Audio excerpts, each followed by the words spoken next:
在今天呢，我们来讲一讲银河的功能啊。这一期呢，我们讲一些比较基础的，然后在后面还有至少要2期，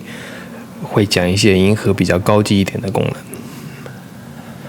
如果我们打开这个新历翻页，大家可以看到，在银河有2页，一个是银河中心这一页和银河搜索这一页。这2页是和银河的拍摄是直接有关系的，有间接关系的其实还有其他的页面，我们后面再继续说这些东西。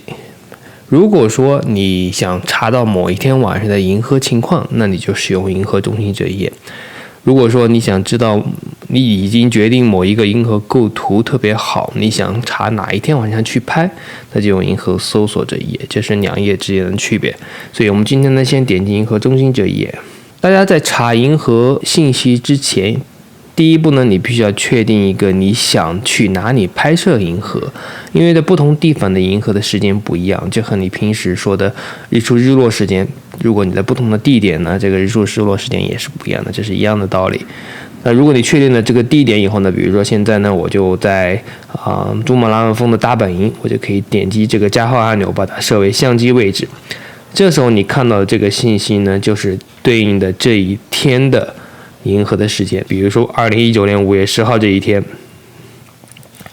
它的银河的可见区间呢，是从夜里的11点54分开始，到第2天凌晨的5点58分。它对应的这个仰角的区间，也就是说它最低有可能是在0度，它的银河中心，而最高呢可以到32.9度。它的方位角呢是123.3度到198.7度之间。好，那下面呢我们就来看看银河在地图上你怎么去看这个银河。所以我们慢慢的调节这个时间滚动条。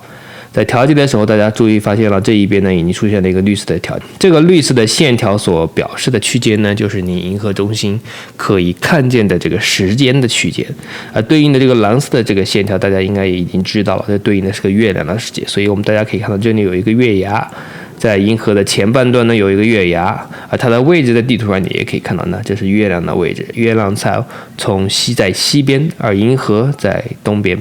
好，在地图上看银河是这样去看它，大家看到这边有一些点点啊，这个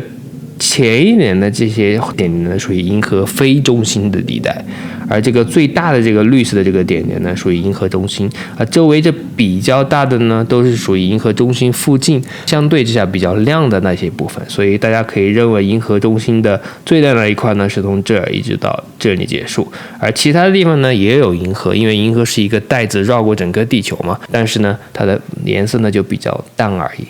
那另外这边还有几条线帮助我们，如果说你要是银河中心的这一条线，这条线对应的就是银河中心的方位角，对应的就是133.06度，这一条线呢对应的就是银河拱形的最高点的这个方位角，而这2条线呢对应的就是银河拱形两边的方位角，所以根据这个你就可以准确的知道它的整个拱形的走向是怎样的。那我们可以大概去看一看，你看这个形状觉得很明显了。另外在地图上看不是很明显，有时候我们可以把地图稍微倾斜一下，大家可以把地图倾斜成这样，如果再去看你会发现比较清楚一点，比如说像现在这样一个情况，你可以旋转看到银河这个拱形的形状大概就比你刚才地图上平面看要清楚得多，你就看到银河的拱形是从这边这样划过这样的一个天空的一个形态。好，这就是从地图上看银河拱形的一个办法。那不管怎么说，这种方法呢，相比之下都不是特别的好。我们下面呢就到取景框去模拟它一下。所以我们打开这个取景框，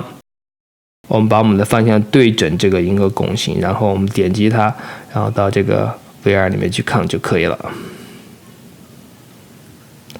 这个焦距我一般改的比较大一点的焦距，改成14吧。好，这样就可以看到这个银河的这个形态了。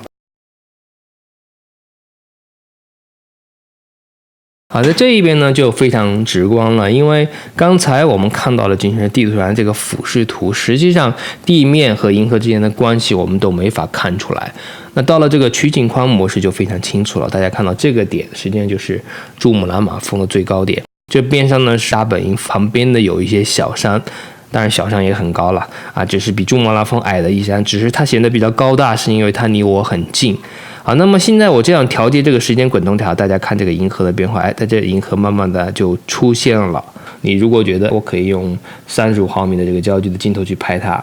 这样也许还行，因为这样的话就比较接近于它嘛，这样银河也比较清楚。随着我慢慢去调节这个时间，它会银河越来越高。到了如果这时候的话，可能要换一个广一点的镜头，换到24的镜头，然后再可以接着拍下去。这时候可能24也不够了，换成14去看一看。这就是整个换成这样一个画面，这是银河，然后这是珠穆朗玛峰这样一个构图。所以根据预览呢，你就可以提前知道什么情况下用什么样的构图最好。这是这一天情况。同时我们也能够知道月亮呢在我们后面实际上开始是个朋友，因为月亮到这个位置的时候都可以看得见，所以我们可以到取景框去看一看。也就是开始的时候呢，这个有月亮可以替我们打光，可以把这个山峰给照亮一点，甚至珠穆朗玛峰有可能因为月光而泛红，因为月光其实就是太阳的反光嘛。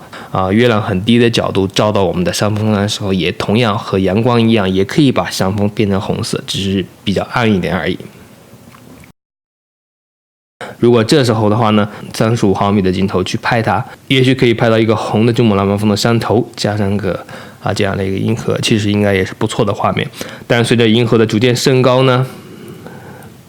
然后我们就会换到比较广一点的镜头，去抓住山峰和银河整个天空的一个情况。这样呢，我们一边做这个计划，一边就某一天晚上的一个构图、一个拍摄的计划呢，整个给设计好了。这就是提前计划的一个好处。